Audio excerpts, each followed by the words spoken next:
He had $8, a tired horse, and a heart so hollow he'd forgotten what it meant to feel anything at all. He was going to ride past. He almost did. But then something small moved at the foot of a pine tree on a lonely mountain trail. And in that one split second, two broken lives were about to collide in a way that would change everything. Forever. This story is a reminder that healing doesn't come from forgetting your pain. It comes from choosing to show up for someone else's. Welcome to this channel, where the dust of the frontier meets the deepest longings of the human soul. We tell stories of rugged cowboys and quiet courage, of love that refuses to die, of the sacred bond between a parent and a child, and of the extraordinary moments when one ordinary person chooses compassion over comfort. If this story touched something in you, let us know. Share this with someone who needs a little hope today, and subscribe so the next story finds you right when you need it. This content was carefully researched, developed, and manually edited by our team to deliver meaningful stories with valuable life lessons. Every narrative is crafted to entertain, inspire, and empower our audience. We believe that great stories can change lives, and we are committed to bringing you content that matters. Thank you for being part of our community. It was September of 1878, out in the Colorado Territory. Cole Brennan had just $8 to his name, one good horse, and the weight of a Colt revolver on his hip. Back behind his little cabin stood 3 graves, their wooden crosses worn down by the weather, marking the spot where his whole world had come to an end 8 years prior. The sun was dipping low over the mountains, making the aspen trees glow like gold. Cole rode along like a man who wasn't headed anywhere special, because he wasn't. Home was just a roof over his head. Being alive was just something he did, mostly because he hadn't stopped yet. The path twisted through pine trees and scrub oak, heading west toward a town called Silverdale. Cole had wasted 3 days in Denver, trying to sell his cattle to buyers who just saw a scrawny herd and a man with no patience. They offered him a price that barely paid for the trip back. He took their $8 anyway. It was enough to get supplies for winter if he stretched it, or enough for a bottle of whiskey if he didn't. His horse, a buckskin named Maverick, walked steady under him. His ears were pointed forward, carefully stepping over rocks without needing to be told. They'd been together long enough for the horse to know Cole's moods, when to push on and when to just keep on walking. And right then, just walking was all that was needed. The day was fading, but he still had a good 2 hours of light, which was enough to get through the pass before it got pitch black. Cole's mind was a blank slate, and that's just how he liked it. An empty mind didn't feel pain. An empty mind didn't recall Sarah's laugh or the way his boy Tommy used to ride on his shoulders, or how little James was just beginning to say his name. Empty was a safe place to be. That's when he noticed the shape. At first, it just looked like a pile of old rags someone had thrown down at the bottom of a giant pine tree. It was the kind of thing folks left behind when their wagons were too heavy and they had to make tough choices. Cole nearly kept riding. He'd learned a long time ago that stopping for every bit of lost hope on the side of a trail would break a man down quicker than any bullet. But then, the pile of rags moved. Cole pulled Maverick to a gentle stop, his hand automatically dropping to the revolver on his hip. Out in these parts, any movement could mean anything. It could be a hurt animal or a trap. Desperate men do desperate things on these lonely roads, and Cole didn't trust human nature any farther than he could throw a rock. He just sat there on his horse for a long moment, watching. The bundle moved again, and this time he saw a flash of fabric. It was a dress, torn and covered in dust. Then he saw a mess of dark, matted hair, and under that hair he saw a small face, streaked with dirt and dried tears. It was a child. A tight feeling grabbed Cole's chest, an old ache he had spent years trying to push down and forget. He knew he should just keep on riding. Whatever was going on here, it wasn't his business. He had his own ghost to deal with. He didn't have any room to carry someone else's, but his hands were already guiding Maverick off the trail, moving toward that tree. As he got closer, the picture became horribly clear. A little girl, maybe a ragged little gasp that shook her whole tiny body. When she looked up at him, her eyes were the oldest Cole had ever laid eyes on in a child, like they'd already seen the end of the world and given up. Cole swung down from his horse, Maverick, his boots making a crunching sound on the dry pine needles. The noise made the girl jump, but she didn't even try to bolt. He reckoned she couldn't, looking again at those legs, all twisted up. He crouched down a good ways from her, giving her some room.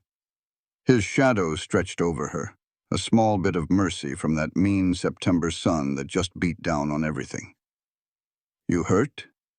His voice was gravelly from not being used. He hadn't said much for 3 days other than to cuss out some cattlemen.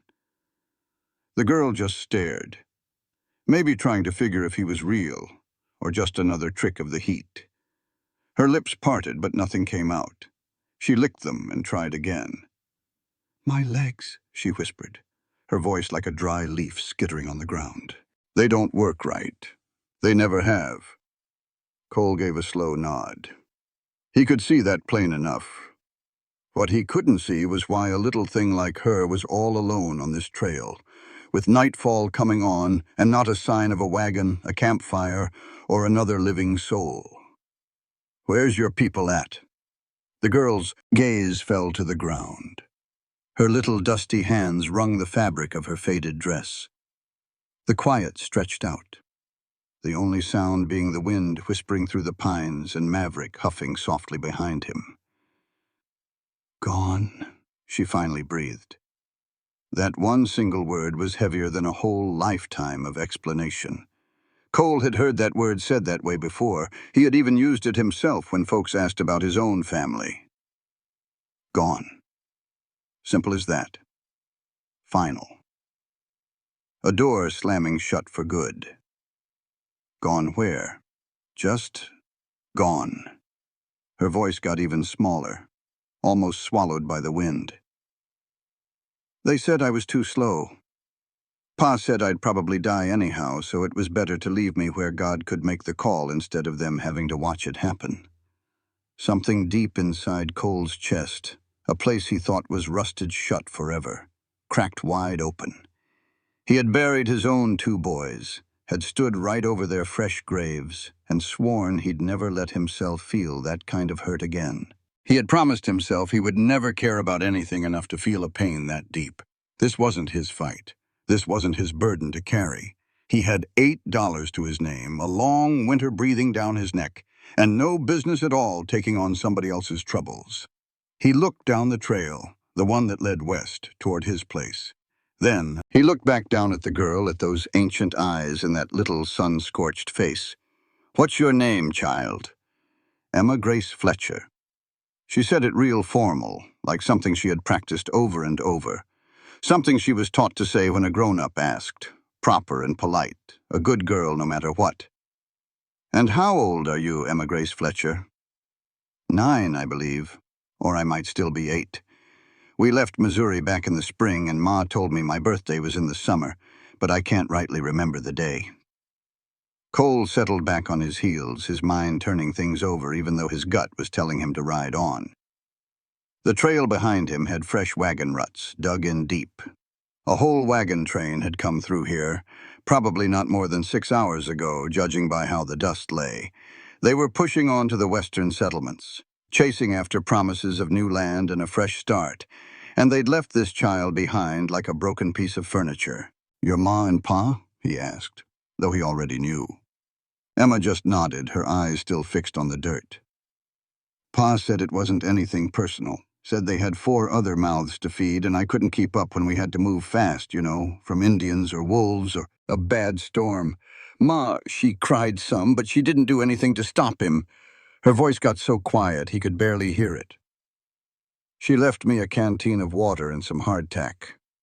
Told me to say my prayers and that maybe somebody kind would find me." How long ago was that? The sun was right overhead. Emma looked up at the sky where the sun was now just kissing the tops of the mountains. A long while. 5, maybe 6 hours all alone. A 9-year-old girl with legs that wouldn't carry her, just left by a tree like she was nothing. Cole felt something he hadn't felt in years. It was a hot, sharp feeling that might have been pure rage if he'd let it have a name. He should just get on his horse and ride away. He should tell himself it was a kindness, that the girl would pass quickly from the cold or the thirst or the mountain lions that he knew hunted these woods after dark.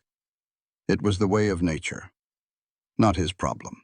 But instead, he heard his own voice ask, "You got any other family? Grandparents? Maybe some aunts or uncles?" Emma shook her head. "Just us. Pa's people all passed in the war, and Ma's folks, they didn't like that she married a farmer, so they stopped sending letters." "So there's nobody out there looking for you?" "No, sir."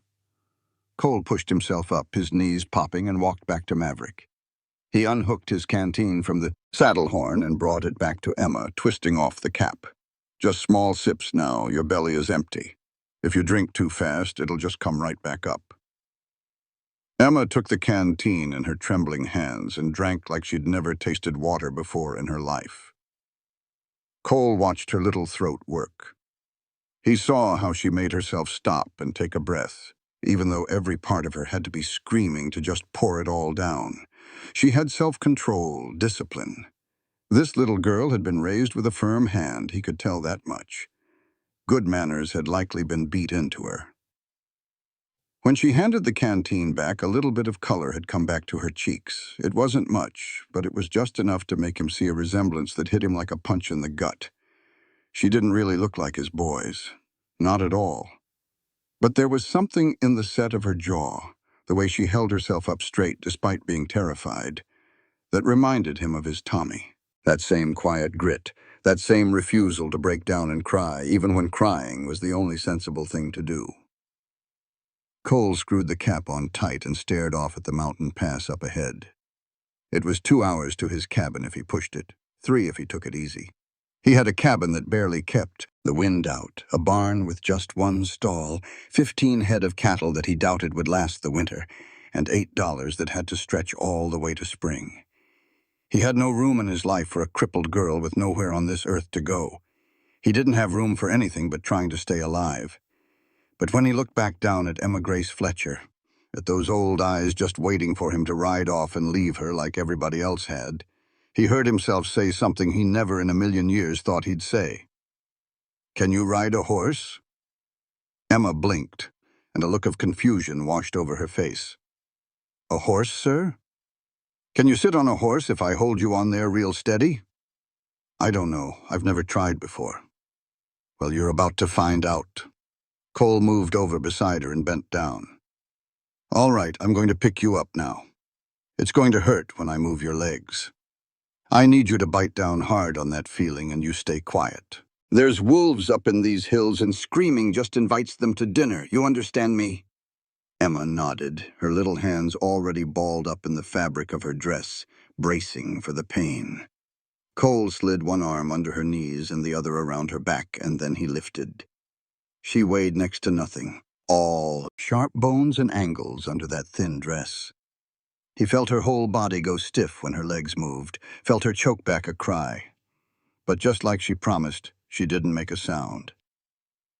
He carried her over to Maverick, who just stood there patient as a stone, being used to carrying all sorts of things. Getting Emma up onto the saddle was clumsy work, with her legs not wanting to bend the right way.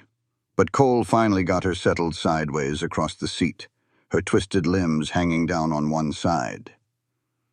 "Now you hold on tight to this horn," he told her, putting her hands on the leather knob at the front of the saddle. "I'm going to get on behind you. When I do, I want you to lean right back against me. I will not let you fall." Emma's hands grabbed that saddle horn like it was the only thing holding the world together. Cole swung up behind her, his arms wrapping around her to take the reins, making a sort of cage around her small body. She was little enough that it worked, with her back pressed right against his chest and his arms on either side of her. Maverick shifted his weight under the two of them, but didn't complain. He was a good horse. The best Cole had ever had, and he'd had a few. "You comfortable?" Cole asked, already knowing the answer but feeling like he had to ask anyhow. "No, sir," Emma said, honest as the day is long. "But I'm not uncomfortable enough to make a fuss about it." For all the misery in the world, Cole felt the corner of his mouth twitch. He figured it might have turned into a smile if he could still remember how. Fair enough. He turned Maverick's head toward home and nudged him into a slow walk. The sun was falling fast now, making the shadows long and deep across the trail. They probably had an hour and a half of good light left, maybe a little more. They rode along in silence for a good while. The only sounds were the steady plod of Maverick's hooves on the rocky trail, the creak of the saddle leather, and the evening birds starting to sing their goodnight songs. At first, Emma sat stiff as a board against him. Every muscle pulled tight like she was scared to relax, scared that if she got too comfortable he might just change his mind and leave her after all. Cole knew that kind of fear. He had lived with it himself after his Sarah and the boys were gone. That feeling of just waiting for the next bad thing to happen, the next loss, the next piece of proof that the world was just as cruel as you always figured it was. "Where are we going?" Emma finally asked, her voice so quiet he almost didn't hear it. "My place. It's about 2 hours north of here." "And then what?" "And then I haven't figured that part out yet." It was the God's honest truth. Cole didn't have a plan past getting this little girl somewhere warm and safe for the night. When the sun came up, he'd have to decide what to do with her. The town of Silverdale had a church. The reverend there might know a family who would be willing to take in a crippled child. Or maybe there was an orphanage down in Denver that took care of these kinds of things. But even as the thoughts came to him, Cole knew he was just telling himself lies. He had seen orphanages before, had ridden past them during his time in the army. He'd seen the children with empty eyes staring out of the windows, seen what became of the ones nobody ever came for. Emma would just vanish into a place like that and never be seen again. Or worse, she'd come out of it broken in ways that had nothing at all to do with her legs. "Are you going to leave me somewhere too?" Emma asked. Her question was so soft, so accepting of the possibility, that it hurt more than if she had screamed it at him. Cole's hands tightened on the reins and Maverick's ears twitched back, sensing his tension. "I don't know," he said, because telling her a lie felt a whole lot worse than telling her the hard truth. "I'm just trying to get you just for tonight. We will worry about tomorrow when it gets here." Emma laid her head on his chest and gave a little nod. It seemed she had figured out a long time ago that tomorrow was the most anyone could ever really promise, and sometimes not even that. They kept riding while the sun kissed the tops of the mountains and then disappeared behind them, painting the whole sky with streaks of orange, purple, and a deep dark blue. The air got colder as the light left, and Cole could feel Emma begin to shake. He had lost his good coat in a card game about 2 months back and never got a new one, so he had nothing to give her but the warmth from his own body. "Just lean back against me," he said to her. "Get what little heat you can." Emma paused for a second, then let herself rest against him. Her shivering got a little better, but not by much. The dress she had on was a thin cotton, made for hot summer days on the trail, not for chilly nights up in the mountains. He added that to his growing list of problems: food, a roof, warmth, and clothes. Cole barely had enough of any of those for himself. Maverick, his horse, knew the way home and started moving a little faster, ready for his own supper and a good rest. The last bit of daylight faded out of the sky, and the first stars began to pop out with a sliver of a moon, giving just enough light to make out the trail ahead. Cole's cabin was just a dark shape against the even darker hillside. It was a one-room place he had put together with his own 2 hands 8 years ago, back when he needed something to do with all his anger and sadness. It was not much to look at. The log walls were filled in with mud, the roof had a couple of leaks, the one window was covered with oiled paper instead of glass, and the door hung a little crooked. But it had 4 walls and a fireplace, and at that moment, that was a whole lot more than Emma Grace Fletcher had. The barn was right next to the cabin, just as rough-looking, but it did its job. Cole had actually built the barn first. The Army taught him that you take care of your horse before you take care of yourself. A man can sleep out in the open, but a horse is what keeps you alive in this kind of country. He led Maverick toward the barn and swung himself down, then gently lifted Emma off the horse. She made a tiny sound when her legs were moved, but she bit it back quick. Cole set her down on a bale of hay right inside the barn door so she would be out of the wind while he saw to the horse. "Don't you go anywhere," he told her, and then felt like a fool because where on earth could she possibly go? Emma just nodded, her small hands clutching the sides of the hay bale, her eyes watching every single thing he did. Cole took the saddle off Maverick like he had done it 1,000 times, gave the horse a good rub-down with some straw, and poured out some grain from a sack that was feeling awfully light. He knew he would have to ride into Silverdale in a few days to get more supplies. Another thing for the list. Once Maverick was settled and happily eating his dinner, Cole walked back over to Emma. She had her hands folded in her lap and was sitting perfectly still, like a little kid who had learned that if you stay quiet and small, people might not notice you. And not being noticed meant you were safe. "Can you walk at all?" Cole asked her. "Even just a little bit." "I can pull myself along if I have something to hold on to," Emma said. "My arms are pretty strong, but it is slow going." "Show me." Emma slid right off the hay bale, landing on her hands and knees. Her legs were just useless behind her, but she did not let that stop her for a second. She crawled forward, using her arms to drag her body along, with her legs just dragging in the dirt. It was a hard thing to watch, but Cole made himself look. He made himself see exactly what this little girl had to live with every single day of her life. After a few feet, Emma stopped and looked back at him, like she was waiting for him to judge her. "That is good," Cole said. And he really meant it. "That is real good. But I'm going to carry you to the cabin because it will be a lot faster, and you are already plumb worn out." He picked her up in his arms again, and this time Emma did not get stiff. She just let him carry her, and her head rested on his shoulder with a kind of trust that felt heavier than she was. The cabin was cold and dark when they got inside. Cole set Emma down on the only chair he had, a wobbly old thing he had traded for last winter, and then he started building a fire. He knew the routine by heart, starting with the kindling, then adding small sticks, and finally the bigger logs. A little spark from his flint and steel, a soft breath to get it going, and the flames started to reach up.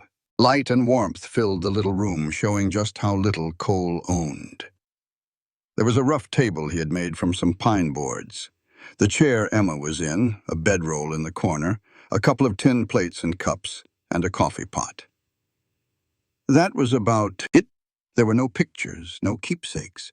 There was nothing at all to remember the life he used to have. Emma looked all around the room with curiosity, but not with any judgment. He could tell she had grown up with nothing. This little cabin was probably a step up from some of the places she had slept.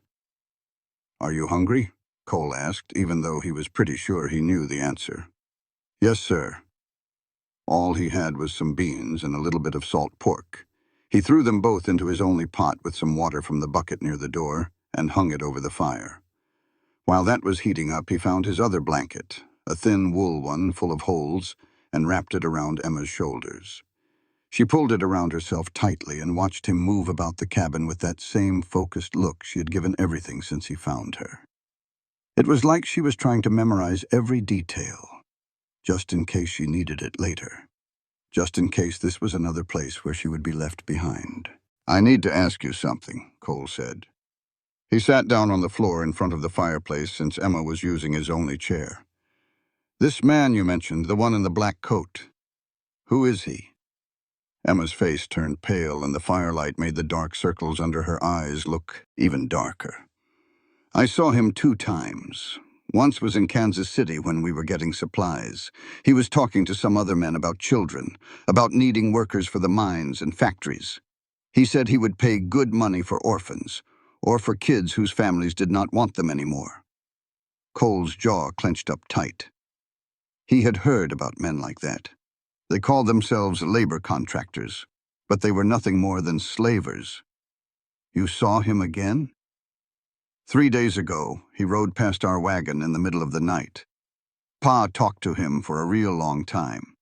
The very next morning, Pa started saying how I was too much of a burden, how we could not keep pulling dead weight all across the country, how maybe it was just God's will for me to stay behind. All the pieces came together in a way that made him feel sick to his stomach. Your Pa sold you? Emma's voice was just a whisper. I think so. I think that man paid Pa to leave me somewhere he could come back and get me, but for a cheap price because I cannot work as well as other kids. What does this man look like besides the black coat? He is tall with a gray beard, and he's real clean like he takes baths all the time. He has a scar across his left cheek. And he had some papers in his coat. They looked official with seals on them. Cole burned every last detail into his memory. If that man came around looking for Emma, Cole wanted to be able to spot him long before he got anywhere close. The beans started to boil over, making a hissing sound as they hit the fire. Cole grabbed a rag and pulled the pot off to the side, letting it cool down enough so they could eat. He had 2 tin plates, both of them dented, and he split the food up evenly between them. It was not much at all. It was not near enough for a growing child, but it was all he had to give. Emma ate very slowly, taking her time, making every single bite last as long as she could. Cole knew what that meant, too. She had been hungry many times before and had learned how to make a little bit of food feel like a feast just by wanting it to be. When all the food was gone, Emma put her plate down very carefully. Thank you. It is just beans. It is more than I had an hour ago. Cole took their plates over to the bucket and washed them with cold water that made his hands ache. When he turned back around, he saw Emma trying her best to stay awake. Her eyes would drift closed and then snap back open, as if she was fighting off sleep like it was an enemy. You can go to sleep, he told her. Nothing is going to happen to you tonight. Where should I sleep? Cole looked around the small cabin. There was 1 bedroll and 1 blanket that was already wrapped around Emma. He did not have a spare anything. The bedroll is yours, he said. I will just sit by the fire. That is not right. It is your bed. I have slept in much worse places, believe me. He unrolled the bedroll near the fire, close enough to stay warm, but not so close that a spark might catch it. Emma watched him. Then she looked at the bedroll. And then she looked back at him. You could share it, she said in a quiet voice. It is big enough for the both of us, if we do not mind being close.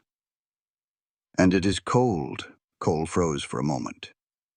Every part of him was shouting that this was a bad idea, that people would talk, that a grown man alone with a child would get the kind of attention he did not want. But another part of him, the part that still remembered being a father, remembered all the cold nights when his own boys would climb into bed between him and Sarah, looking for warmth and comfort. Emma was not trying to be improper. She was just trying to survive, trying to find any bit of warmth and safety she could in a world that had not given her much of either. All right, Cole finally said, but you stay on your side and I will stay on mine. Yes, sir. Cole helped Emma get settled on the bedroll, making sure her twisted legs were arranged so they would not ache during the night. She curled up on her side with the blanket pulled all the way up to her chin, watching him with that same steady, unblinking look. He laid down on his back as far over on the other side of the bedroll as he could get, and just stared up at the rough logs of the ceiling. The fire crackled softly. The wind whispered against the cabin walls. And then, between one breath and the next, he heard Emma's breathing settle into the deep, even rhythm of sleep. Cole stayed awake for a long time, just listening to her breathe and thinking about the decision he had made back on that trail. He had $8 in his pocket. A long winter was on its way, and now he had a crippled girl that somebody else wanted badly enough to pay for. He knew he should take her to Silverdale first thing in the morning. He should just turn her over to the church and be done with the whole mess. But even as the thought crossed his mind, Cole knew he was not going to do it. He could not. Because somewhere between finding her under that tree and carried her to this little cabin, somewhere between watching her pull herself along with so much pride and seeing her fight off sleep like a bad dream, Emma Grace Fletcher stopped being some stranger's trouble. She had become his. And Cole Brennan, a man who swore he would never feel a thing again, who built fences around his heart tall enough to keep out the whole world, felt those fences start to buckle. It was all because of one plain and simple truth. He could not save his own boys, but maybe, just maybe, he could save her. The fire died down to embers. The stars turned in the big sky above, and inside a cabin in the Colorado mountains, a broken-down man and a broken little girl slept near each other. Neither one of them knew that they had just found the very thing they were both missing. Morning arrived cold and gray, the kind of sunrise that warned you winter was not too far off. Cole woke up smelling old ashes and hearing the wind pushing against the cabin. For just a second, he forgot where he was. He forgot all about the warmth that was pressed up against his side. Then it all came back to him in a flood. Emma. She was still sound asleep, curled up tight in a little ball with the blanket pulled around her like a butterfly's cocoon. Sometime in the night, she had scooted closer to him, looking for warmth. In her sleep, her face looked peaceful, a whole lot younger than she let on when she was awake.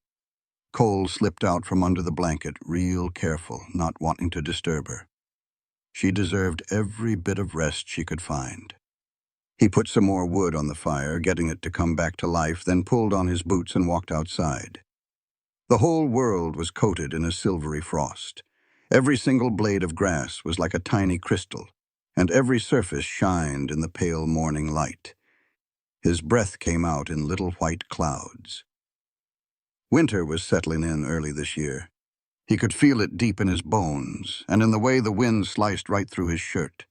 He went over to the barn to see about a stray horse and found the critter stomping his feet, all impatient. He was ready for his breakfast. Cole measured out some grain, then just stood there for a minute with his hand on the horse's warm neck, just thinking. What in the world was he going to do with Emma? The practical answer was plain as day. Take her on into town, find somebody to look after her, and get back to his own quiet life of just getting by. But that practical answer did not factor in the way she looked at him last night when he promised her just one more day. It did not factor in the trust he saw in her eyes when she let him pick her up and carry her. It did not factor in that for the first time in 8 long years, Cole had slept clear through the night without a single dream of headstones and crosses and everything he had ever lost. He was still standing there, caught up in his thoughts, when he heard a noise coming from the cabin, a little thump, and then a scraping sound. Cole rushed back inside and found Emma on the floor, pulling herself toward the door. "What are you doing?" Emma froze right where she was, her face turning red with shame. "I need the privy. I did not want to wake you." Cole felt something catch in his throat. This little girl, who could hardly even move, was trying to manage on her own instead of being a bother. He walked right over to her and lifted her up without saying a word, carrying her outside to the small outhouse he had put up behind the cabin. "I will wait for you here," he said, setting her down gently near the door.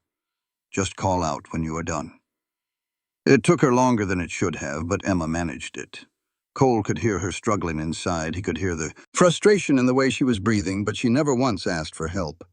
When she finally called his name, he found her sitting on the ground. She had pulled herself clean out of the outhouse, her face all flushed from the effort. "You did real good," Cole told her, and he truly meant it.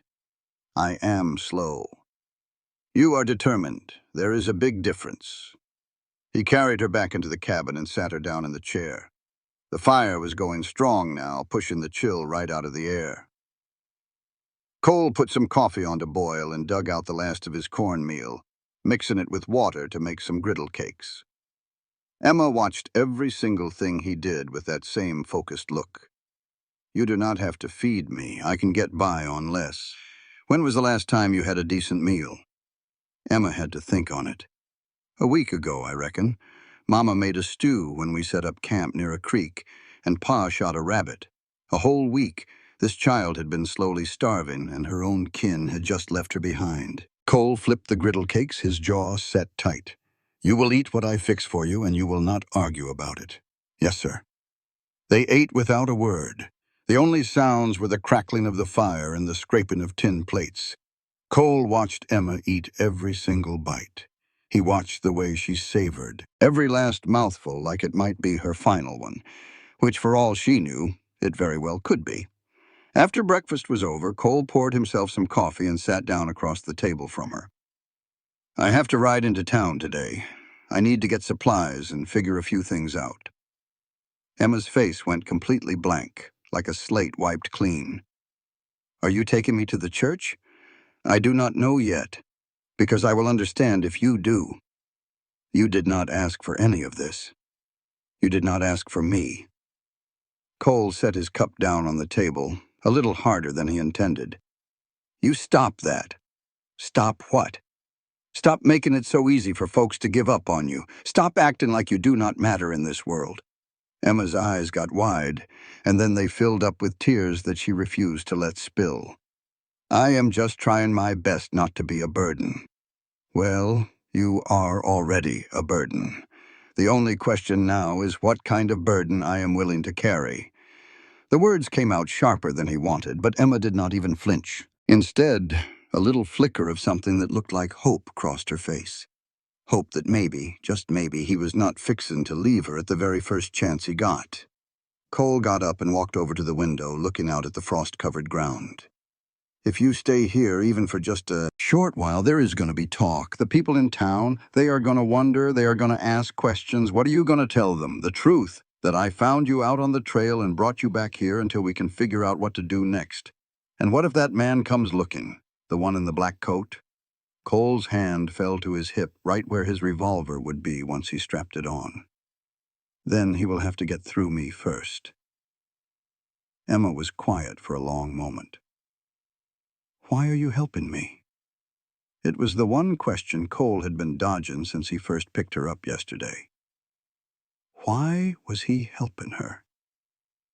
He did not have a good answer. Not a logical one anyway, just a feeling deep in his gut that told him this was something he had to do.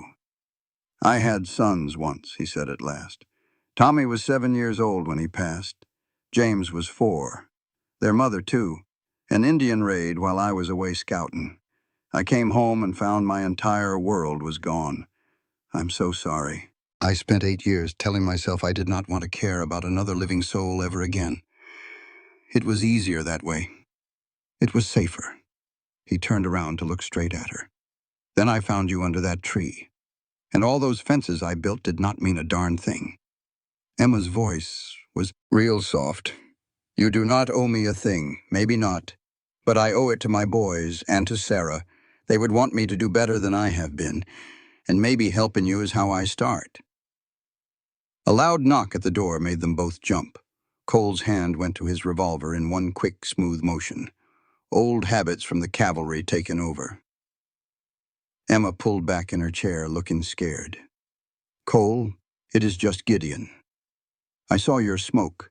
I wanted to check and see that you made it back all right.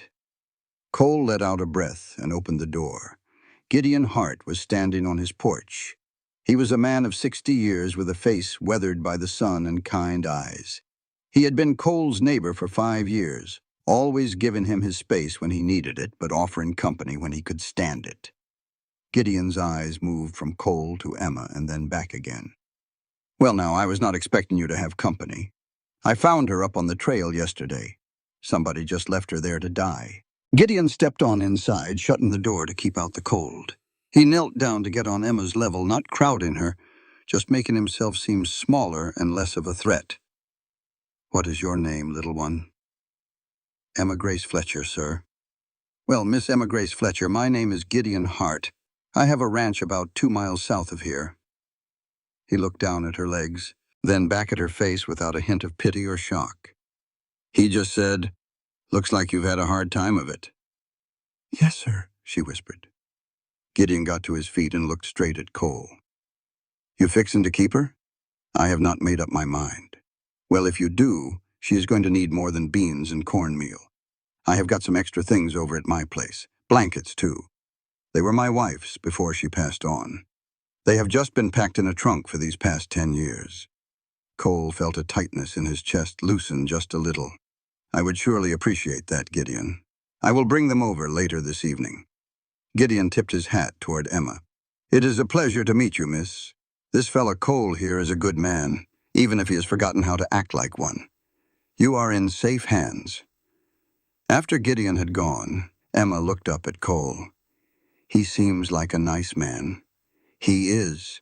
He is the only friend I have got left, and I do not deserve him. Maybe you deserve more than you give yourself credit for. Cole did not have an answer for that. Instead, he helped Emma wrap herself in her blanket and carried her out to the barn. If she was going to stay here even a few more days, she needed to see something besides the four walls of his cabin. The barn was warmer than the outdoors, and it smelled of hay and horses, a scent that was old, comforting. Cole set Emma down on a bale of hay and walked over to check on Maverick's water. The horse nickered, a low and soft sound, and nudged his nose against Cole's chest. That right there is Maverick, Cole said. I have had him for 6 years. He is the best horse I have ever had the pleasure of owning. Emma watched the big horse with a look of pure fascination. Can I touch him? Are you scared of horses? I have never been close enough to one to find out. Cole led Maverick over to where Emma was sitting. The horse was a gentle soul, well-trained, and he stood perfectly still as Emma reached out a hesitant hand. Her fingers brushed against his nose, and Maverick breathed out softly, his breath warm on her palm. A smile bloomed on Emma's face, so bright it changed her completely. He is so soft. That is velvet. All horses have it on their noses. She stroked Maverick's face, full of wonder, and the horse stood there patient, almost as if he knew how important this moment was. Cole just watched them. He watched the way all the stiffness left Emma's shoulders, the way the fear and the hurt just seemed to melt right off of her.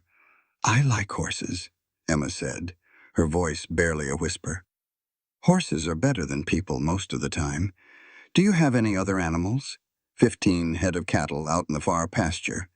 Had a few chickens, but nay. Fox got most of them last month. Emma kept on petting Maverick, her hands moving with a gentle confidence now. Back home before we left Missouri, we had a dog. His name was Buddy. Pa shot him before we left. He said we could not take him out west. The plain way she said it, like it was just one more bad thing in a long life of them, made Cole's hands ball into fists. That was a wrongful thing for him to do. Pa said it was practical. Said Buddy would just slow us down or probably run off. Your pa sounds like a man who got practical and cruel mixed up. Emma did not argue. She just kept stroking the horse's face. They stayed out in the barn for a good while. Emma seemed happy just to be near Maverick, while Cole did some small chores, trying his best not to think about what kind of trouble he was getting himself into. After some time, he carried her back inside the cabin and got her settled by the fire. I need to ride into Silverdale, he told her. I have to get some supplies. And talk to a few folks. A flash of fear crossed Emma's face. Are you coming back? Yes, I promise. Cole knelt down to her level. I give you my word. I will be gone maybe 4 hours. Gideon is going to stop by with those things he mentioned. You will be safe here. What if that man comes, the one in the black coat? He will not. Not yet, anyway. And if he does, you hide in the barn. There is a space behind the hay bales where you can crawl in. Do not you come out until you hear my voice. Do you understand me? Emma nodded, but her hands were trembling. Cole walked over to his bedroll and pulled out a small knife. It was not anything special, just a blade he had carried since his days in the army. Do you know how to use one of these? Pa taught me how to cut up vegetables. It will cut more than vegetables if you have to. You keep this with you. If anyone tries to take you, you fight. It does not matter if they are bigger or stronger than you. You fight until you cannot fight another second. He pressed the knife into her small hand, and Emma's fingers wrapped tight around the handle. I will fight, she said in a quiet voice. Cole saddled up Maverick and was ready to go, but he turned back at the door. Emma was sitting in the chair, wrapped up in the blanket, holding his knife like it was the only thing holding her to this world. "I will be back," he said one more time. "I know." But the look in her eyes told a different story. It said she had heard promises before. It said she knew just how easy it was for a man to ride away and never come back. Cole swung himself into the saddle and turned Maverick toward Silverdale, his mind already churning over what needed to be done. He had to buy supplies, maybe talk to the Reverend about any families who might be willing to take in a child. He needed to ask around about men in black coats buying children. And he had to figure out what in the hell he was going to do with Emma Grace Fletcher. The ride to Silverdale took a good hour and a half, and with every mile that passed, Cole felt the weight of his choice settle heavier on him. He was getting attached. He was already starting to think of Emma as something more than just a problem that needed solving. That was a dangerous road to go down. Getting attached led to losing things. And losing things led to the kind of hurt he had sworn he would never feel again. But when he pictured leaving her at the church, imagined riding away and never seeing that little girl again, something deep in his gut twisted and said no. Maybe it was already too late. Maybe he was attached the very moment he saw her sitting under that tree. Old eyes in a young face, just waiting to die. Maybe some things you just could not run from, no matter how hard you tried. Silverdale came into view up ahead, just a handful of wooden buildings huddled around a main street. The town was small, maybe 200 people if you counted everybody, but it had what you needed: a general store, a saloon, a church, a sheriff's office, and a courthouse. Cole tied Maverick to the rail outside the general store and stepped inside. The owner, a skinny fellow named Wesley who talked too much and charged too little, looked up from his counter. "Cole Brennan. Have not seen you around in weeks. Heard you went up to Denver. Just got back." Cole pulled out his $8. "I need supplies. Flour, beans, salt pork, coffee. Whatever this will get me." Wesley counted the money and began gathering things from the shelves. "This will see you through maybe 3 weeks if you go easy. Make it last longer. I can give you more beans, less meat. Do that." While Wesley was busy, Cole glanced around the store. His eyes landed on a rack of children's clothes, some small dresses and shoes. He thought of Emma's ripped dress and her bare feet. "That dress over there," he said, pointing to a simple blue one, "and a pair of shoes. Small, for a girl maybe 9 years old." Wesley lifted an eyebrow, but did not say a word. He just added the items to the pile on the counter. "That will be $10, all told. I have only got 8. "Well then, you cannot have the dress and shoes." Cole stared at the pile, doing the figuring in his head. Food or clothes? Staying alive or being comfortable? It should not even be a question. "Just the food then," he said finally. Wesley nodded and wrapped the supplies in some brown paper. Cole was loading them into his saddlebags when a voice cut through the air behind him. "Cole. Mr. Brennan. A word, if you do not mind." Cole turned to see a tall man in a black coat standing right behind him. He had a gray beard, a scar on his left cheek, and papers sticking out of his coat pocket. It was the man from Emma's story. Cyrus Dane smiled, but the smile did not go anywhere near his eyes. "I do believe you have something that belongs to me." Cole's hand went to his hip before he even thought about it. The heavy weight of the Colt was there, familiar and ready. But drawing a gun on a crowded street in the middle of the day was a fast way to land in a jail cell or worse. So he let his hand hang loose, hovering close, ready but not committed. "I do not believe we have had the pleasure," Cole said, his voice as flat as a creek stone. Cyrus Dane's smile got wider, showing teeth that were too white for a man who spent his life on dusty trails. "No, we have not. But I know you, Mr. Brennan, a former cavalry scout, a widower, living all by your lonesome on that sad piece of land 2 hours north of here." He let his words hang in the air for a moment. "And now it seems you are harboring stolen property." "I do not know what you are talking about. The girl, Emma Fletcher, her father sold her to me, all legal and proper. I have got the paperwork right here to prove it." Dane pulled a folded paper from his coat. It looked crisp and official. Now, I am a reasonable man. I can understand how you might not have known the situation when you found her. So I am willing to let this little misunderstanding slide if you just tell me where she is. Cole's jaw went tight. Every part of him wanted to smash his fist into that man's smiling face, but that would not solve a thing, not yet. Even if what you are saying is true, and I am not saying it is, a father cannot just sell his own child. That is slavery, and that has been against the law for 13 years. Dane let out a laugh that was smooth as snake oil. Slavery? Goodness, no. This is a guardianship transfer. It is all perfectly legal. The girl's family simply could not provide for her, the poor souls. I agreed to take on the responsibility, to give her work and a roof over her head. It is an act of charity, if you really think about it. Charity that her father got paid for. A small fee for the paperwork, that is all. Around them, folks were starting to stare. Wesley was standing in the doorway of his store, watching everything. A woman across the street had stopped her sweeping. The sheriff's office was 3 buildings down, and Cole could see somebody moving in the window. This was exactly what Dane wanted. He wanted a public scene. He wanted witnesses to see Cole deny a legal claim. He wanted everything to look proper on the surface, no matter how much rot was underneath. "The girl is at my place," Cole said, choosing his words carefully. "She is safe, and she is fed. If you want to talk about this anymore, we can ride out there together. We can let her tell us what she wants." Dane's eyes turned hard as rock. "The girl is 9 years old and crippled. What she wants does not matter.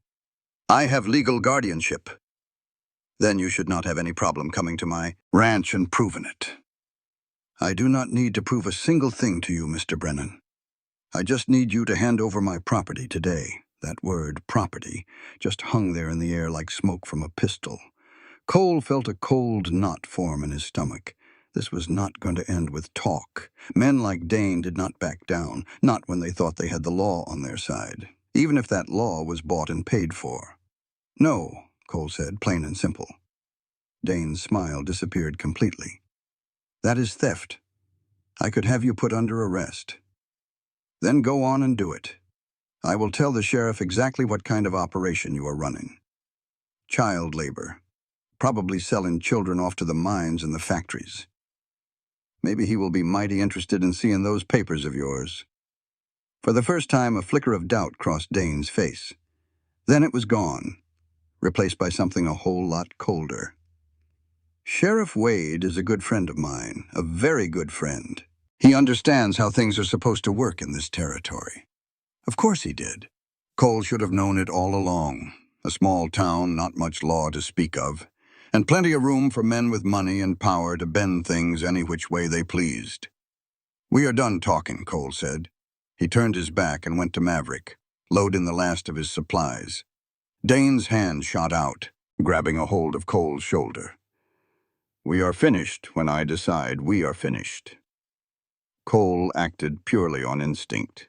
He caught Nay's wrist, gave it a sharp twist, and had the man doubled over Maverick's saddle before you could blink. It was old cavalry training, a muscle memory from a life he fought to forget. "You lay a hand on me again," Cole said, his voice low and steady, "and you'll be pulling back a nub." He let Dean go, and the man staggered backward, his face flushed with a mix of fury and shame. Folks were sure enough watching now. The whole town would be talking about this come sundown. "You just made a terrible mistake," Dinah seethed, trying to smooth out his fine coat. "Judge Blackwood is going to hear all about this. You can expect to be served with papers. I'll be looking forward to it." Cole swung himself up on Maverick and pointed him north, not wasting another breath. Behind him, Dean was still hollering threats, but the words just turned into angry noise. All that mattered was getting back to Emma, getting back before Dean could cook up whatever he was planning. The ride home felt like it was twice as long as it ought to be. Every shadow played tricks on his eyes, looking like a man on a horse. Every little sound was the thunder of hoofbeats. Cole pushed Maverick harder than he usually would, but the big horse seemed to know something was wrong. When the cabin finally appeared through the trees, Cole's heart was pounding in his chest. A little trail of smoke curled up from the chimney. There was no sign of trouble, no horses that didn't belong. He swung down from the saddle while Maverick was still moving and burst through the door. Emma was sitting right where he had left her, huddled in her blanket with his knife held tight in both her hands. Her face just flooded with relief the second she saw him. "You came back." "Told you I would." Cole walked over to her, his own hand shaking a bit from the adrenaline and a fear he didn't want to admit he was feeling. "We need to talk. Something happened back in town." He told her everything about Danae, about the official-looking papers, about the sheriff being bought and paid for, and how the judge was likely in on it, too. As he spoke, Emma's face turned from pale to a ghostly gray, then to a white as pure as new-fallen snow. "He's really coming to get me," she whispered. "He already tried, but I made him leave for now." "You should have just given me to him." Cole knelt down to look her square in the eye. "Now you listen to me. I don't give a damn what kind of papers that man is carrying. I don't care who he knows or who he's paid off. You are not going anywhere with him. Do you understand me? But the law can be wrong sometimes, and when it is, a man has to do what's right and let the consequences sort themselves out." Emma just stared at his face, trying to understand. "Why are you doing all this? You don't even know me." "I know enough. I know you're a brave and smart girl who deserves a whole lot better than being sold off to work in some dark mine until you drop." He took a breath. "And I know my own boys would have wanted me to stand up and fight for you. So that's exactly what I'm fixing to do." Tears finally started to fall down Emma's cheeks, the first real tears he'd seen from her. Not those dry, desperate sobs from before, but real, true feeling finally breaking its way out. "I'm scared," she confessed in a small voice. "Me too. But we are going to see this through together." A sharp knock on the door made them both flinch. Cole's hand went straight to his revolver as he moved to see who it was. But it was only Gideon, his arms loaded down with packages. "Brought you those supplies I was telling you about," Gideon said. Then he saw the look on their faces. What in the world happened? Cole let him inside and told him the whole story while Gideon set his things down. There were blankets, thick and warm, some dresses in different sizes, all of them clean and folded neat, along with shoes, a coat, and other things that had belonged to Gideon's wife before the sickness took her. "Mary would have wanted them to go to someone who could use them," Gideon said, his voice thick with a grief that never quite went away. "Emma, I hope you wear them in good health." "Thank you, sir," Emma said, her voice barely a whisper. Gideon turned back to Cole. "This Denis fellow, he's going to come back, and you can bet he won't be by himself." "I know. So what are you going to do?" "I don't rightly know yet, but I am not handing her over." Gideon nodded his head real slow. "Then you're going to need some help. You can't fight the whole territory on your own. I can't ask you to get involved in this. You're not asking. I'm offering." Gideon's jaw set in a hard line that Cole knew well. It was pure stubbornness, loyalty, the kind of man who would stand right there beside you even when the smart thing to do was to turn and walk away. "We'll figure something out. But first, this girl needs some proper clothes on her back and a hot meal in her belly. Mary's things ought to fit her just fine." They spent that afternoon turning the little cabin into a more proper home. Gideon helped Cole stretch a rope across a corner to make a private little space just for Emma. They hung up blankets to make a curtain wall, giving her a place to change her clothes and sleep with a bit of dignity. Emma tried on the dresses. A blue one fit her the best. It came down to her ankles, and the sleeves were a little long, but it would do. She looked at her reflection in the little mirror Cole used for shaving, touching the soft fabric like she couldn't believe it was real. "I have never had anything this nice before," she said. "It looks good on you," Cole told her. And he meant it. For supper, they had the beans and salt pork Cole had bought, along with some cornbread that Gideon brought over. It was more food than Emma had seen in weeks, and she ate so much her stomach started to ache. She quickly apologized for being so greedy. "That's not being greedy," Gideon told her kindly. "That's just your body telling you it needs some fuel. You eat as much as you want." After they ate, Gideon headed home, promising he would be back to check on them the next day. Cole slid the heavy bar across the door and added a few more logs to the fire. The air was getting a sharp bite to it. Winter was surely coming on early this year. Emma sat in her new private corner, running her hand over the extra blankets. "Mr. Brennan?" "Just Cole is fine. Mr. Brennan makes me feel about 100 years old." "Cole, then. What is going to happen when that judge gets involved?" Cole had been turning that very question over in his mind all afternoon. "Well, that depends on what kind of man he is. If he's an honest judge, we might just have a fighting chance. If he's been bought off like the sheriff, then we are going to need a different plan." "What kind of plan?" "The kind where we find someone higher up the ladder. Maybe a federal marshal, someone who can't be pushed around or paid off." "Do you know somebody like that?" Cole was quiet for a long moment. He did know a man. Colonel Thaddeus Grant, who was now a United States Marshal working out of Denver. They had served in the cavalry together, fought shoulder to shoulder through some of the ugliest parts of the Indian Wars. Grant was one of the very few men in this world that Cole trusted without question. "I might," he finally said. "But getting a message to him is going to take time, and I just don't know how much time we've got." That night, Cole hardly slept a wink. He kept his revolver right beside him and listened to every single sound from outside. The wind rustling through the pines, the coyotes yipping off in the distance, Maverick shuffling his feet in the barn. It was nothing that sounded like approaching riders, but he stayed wide awake all the same. Emma slept in fits and starts, whimpering in her sleep. Twice, Cole went over to her corner, just speaking softly, until she calmed down. The second time, she reached out and grabbed his hand, holding on to it tight, even as she slept. The morning brought heavy gray clouds and the smell of snow on the wind. Cole made a pot of coffee and checked his ammunition. 6 rounds in the Colt and a box of 20 more in his saddlebag. It was not much if things got ugly, but he prayed it would be enough. He was frying up some eggs when he heard the sound of hoofbeats outside. More than one horse. Cole's hand went straight for his gun, but then he heard Gideon's voice call out, "Cole, you've got company." Cole opened the door and found Gideon standing there with 2 other people. One was Doc Morrison, the town doctor, a gray-haired man with kind eyes and hands as steady as a rock. The other was a woman Cole knew as Rebecca Chen, the school teacher who had moved west from California about 5 years back. "What's all this?" Cole asked. "This is us deciding that we are not going to let Cyrus Dean and his kind run roughshod over a child," Rebecca said, her voice firm. She was a small woman, barely 5 feet tall, but she had a spine made of pure steel. "Gideon told us what happened. We want to help." Doc Morrison nodded his head. "I've been hearing nasty rumors about DNA for months. Kids just vanishing, and families were paid to keep quiet.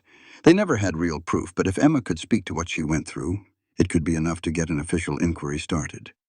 "Judge Blackwood will never let that happen," Cole said. "Then we will have to go above him." Rebecca had a cousin who worked over at the territorial governor's office. They decided to send a message to him. It was the start of a plan. It was not the best plan, but it was better than having no plan at all. They used the morning to gather what they knew.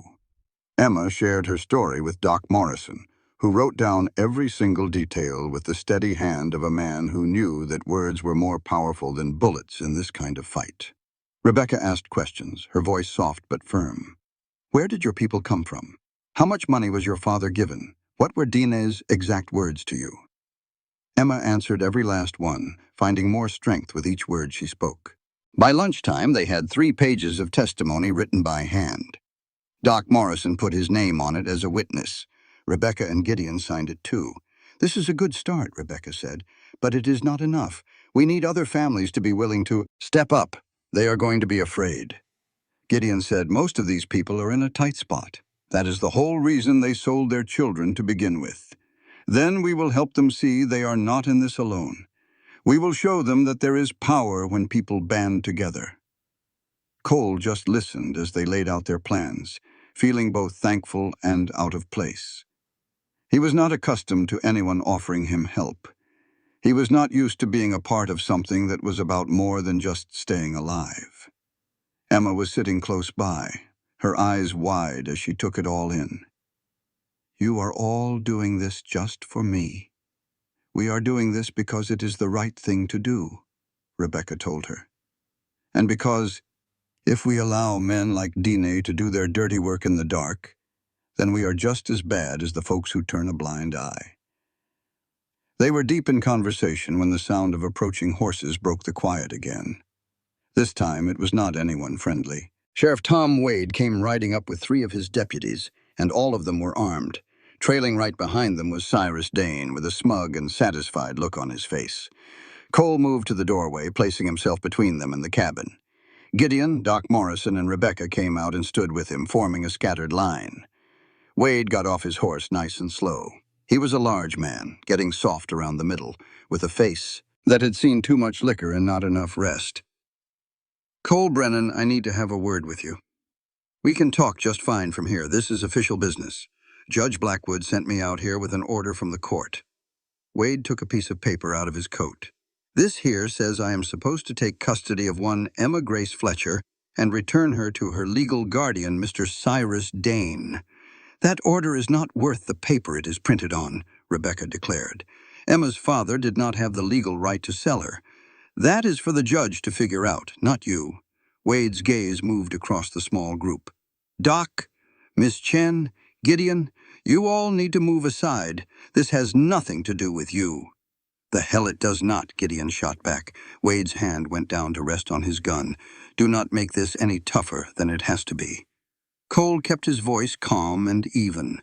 "That little girl has been mistreated and left for dead. She needs a doctor and a proper home, not to be handed over to some labor man. Mr. Dane here holds legal guardianship. I have seen the documents myself, all signed and filed with the court. Documents can be faked." Dane finally spoke up, his voice slick with pretend concern. "I can promise you it is all perfectly legitimate. The girl's own father signed hers over to my care because he could not handle her special needs. I operate a facility that is made just for children with disabilities. She will get the finest care there."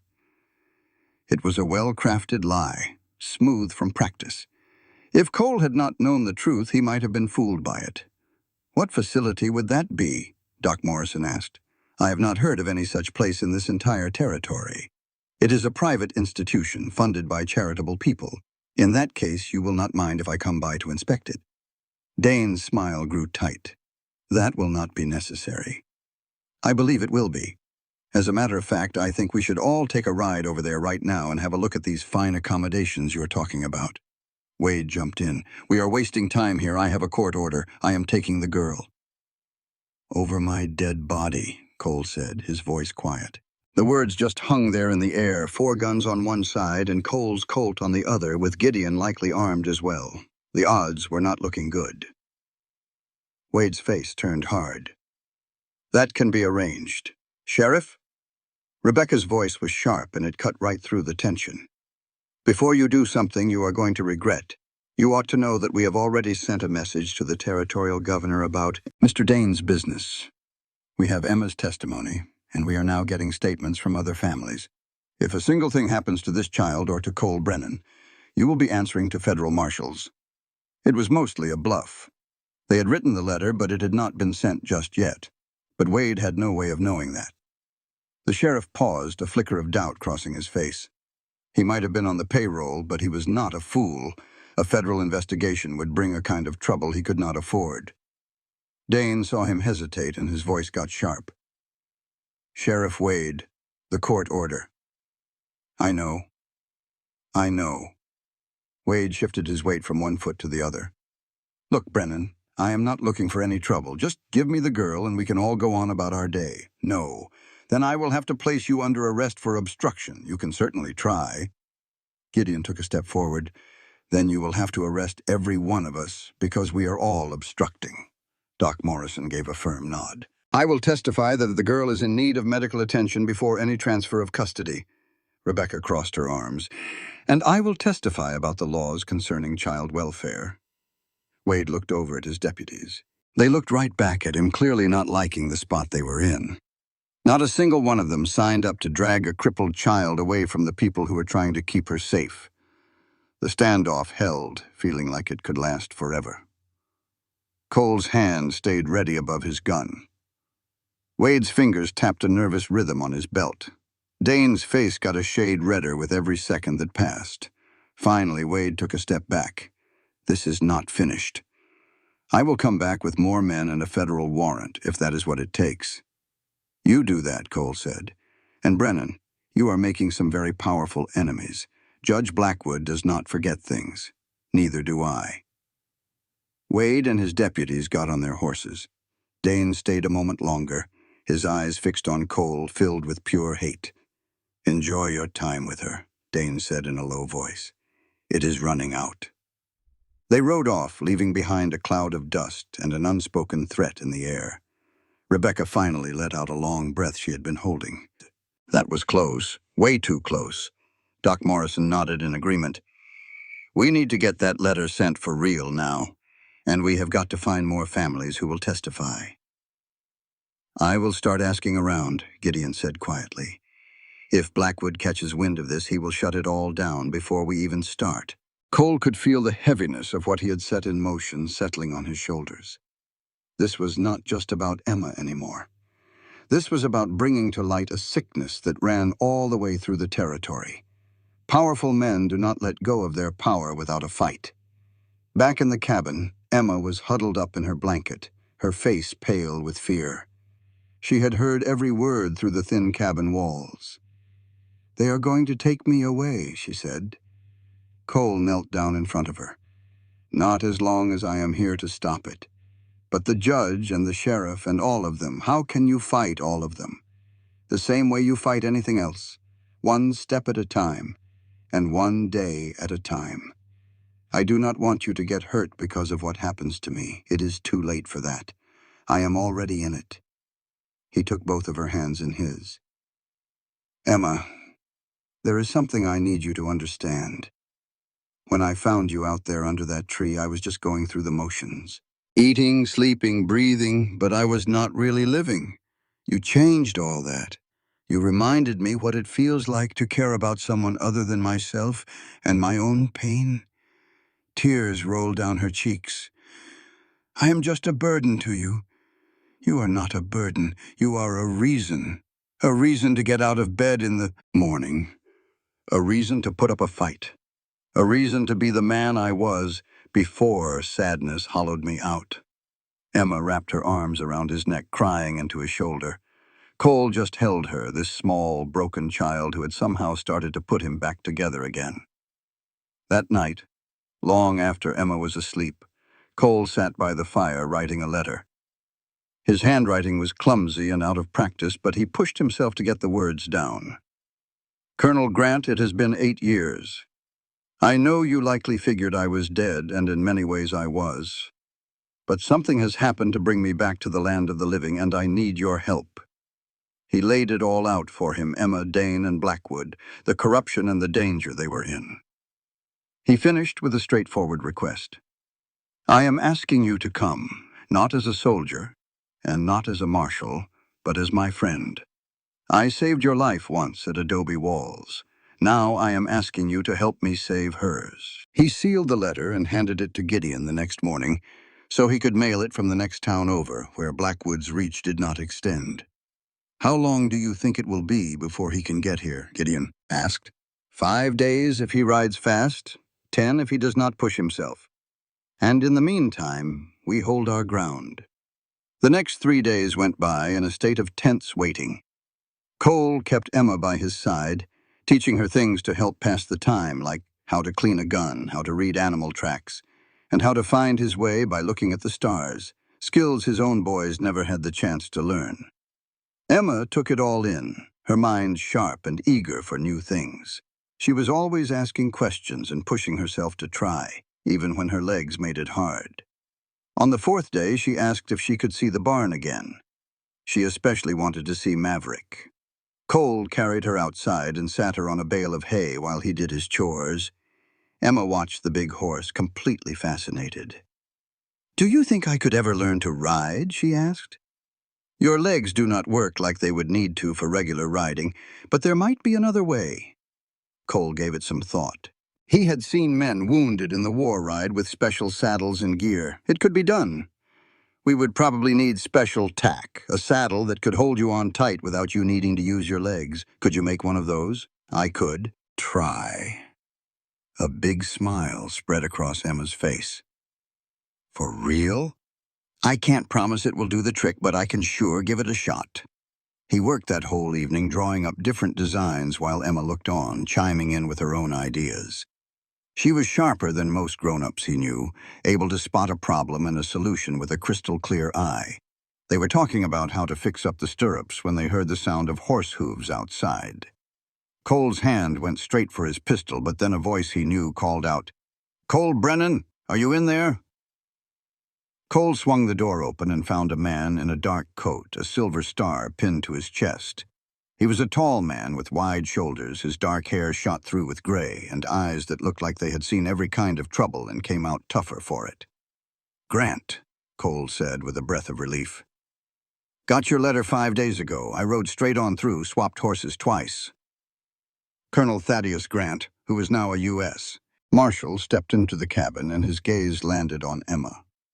His hard expression softened just a little. "Is this the girl you wrote to me about?" "Emma Grace Fletcher. I'd like you to meet Marshal Thaddeus Grant. He's about the only true lawman you are likely to find in this whole territory." Grant took off his hat. "It is a pleasure, Miss." Emma's voice came out quiet and small. "You traveled all this way just for me?" "Well, I came for Cole, but I reckon you are worth the long ride." Grant looked back at Cole. "Tell me every last detail." They stayed up talking late into the night. Grant wrote everything down, asking sharp questions, his mind picking apart the legal mess. Around midnight, he had a plan figured out. "Blackwood's authority is just for this territory, but snatching children and taking them across state lines, well, that is a federal matter. I can put DNA and any man working with him under arrest, but I am going to need proof. Solid proof." "We have what Emma told us," Cole pointed out. "That is a good place to start, but it is not enough. We need other children, ledgers, anything that proves what is happening at that mine." "So how are we supposed to get that?" Grant's smile was all ice. "We go right to the source. Tomorrow we are riding to DNA's operation. Wherever it is, we are going to find it and write down everything we see." "That is mighty dangerous." "It is more dangerous to sit here and wait for Blackwood to cook up some legal reason to snatch Emma back. This way, at least, we are taking the fight to them." Cole looked over at Emma, who was sleeping in the corner, trusting them completely to keep her safe. "All right," he said. "We will do it your way." Grant slapped him on the shoulder. "Good, because tomorrow we are heading into a war." Outside, the first snow of the winter started to drift down, soft and quiet, blanketing the whole world in white. Inside that little cabin, 2 old soldiers laid out their battle plans, not fighting for land or for glory, but for one little girl who had reminded them both what honor was all about. And when the sun came up, everything was going to be different. They would ride out to Donnie's mine, get the evidence they needed, and expose the corruption that was rotting this territory from the inside out, or they would die trying. The dawn came cold and bright, with the new snow sparkling in the sunlight, like a million tiny diamonds scattered across the mountains. Cole stood in the doorway of his cabin, watching Marshal Grant check his guns with the careful, steady hands of a man who had done it 1,000 times. He had 2 revolvers and a rifle, with extra bullets for each. Everything was clean, and everything was ready. Emma was sitting wrapped up in her blankets, her eyes big with worry. She had not slept well. None of them had. "You do not have to do this," she said in a low voice. "You could just take me somewhere far, far away. We could start over." Cole turned and looked at her. "Running away does not fix anything, little one. It just puts it off for another day, and fellas like Dene, They do not ever stop until somebody makes them stop. But what if something bad happens to you? Then Grant will be here to finish what we started. Cole walked over and knelt down beside her. Emma, I am going to need you to be very brave today. Gideon is going to stay right here with you. Doc Morrison and Rebecca are on their way over too. You are going to be safe. I am not scared for me. I am scared for you. A warm feeling spread through Cole's chest. When was the last time somebody had been worried about him? Truly worried. Not because they had to, or because they felt sorry for him, but because they actually cared. I will be careful, he promised her. Grant spoke up from the doorway. We need to get moving. I want to get to that mine before the full daylight gives us away. The mine.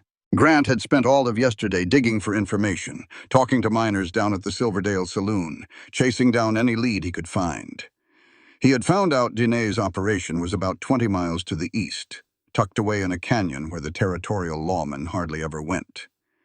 It was an old silver mine that had run dry years ago, but now it was being used for something much darker. Gideon showed up just as Cole was putting the saddle on Maverick. The old rancher was holding his hunting rifle and wearing a serious look. I sure wish I was riding with you, Gideon said. I need you here more. If we do not make it back, you get Emma to Denver. Take her to the federal courthouse. You tell them everything. It will not come to that. But if it does, Gideon nodded, I will protect her with my own life. Cole squeezed his friend's shoulder, then pulled himself up into the saddle. Grant was already on his horse, which was shifting around, full of nervous energy. They rode out just as the sun was peeking over the mountaintops, heading east into country that Cole did not know too well. They rode for the first hour without saying a word. Both men were used to the quiet, having spent years together in the cavalry, where talking was often just a waste of breath. They rode with their eyes open, scanning the hills for any sign of trouble, their hands always close to their guns. Grant was the first to speak as they rode down into a valley filled with pine trees. You have changed. How do you mean? 8 years ago, after Sarah and the boys passed, you were just empty. It was like something had reached inside and scooped you out, leaving just the shell. I tried to help you, but you pushed everybody, gone from his care. He was not fit company for anybody. And now Cole thought about Emma, about the way her eyes looked at him with a mix of trust and hope, about how just having her here had forced him to start caring again, to start feeling again, even when feeling was like touching a fresh wound. Now I have a reason to be more than just breathing. Grant nodded. She's good for you. I can see that plain as day. I'm not her father. Maybe not by blood, but the way she looks at you. That's a daughter looking at her pa. Those words settled on Cole, feeling like a heavy weight and a precious gift all at once. He had buried his sons. He had sworn to himself he would never be a father again.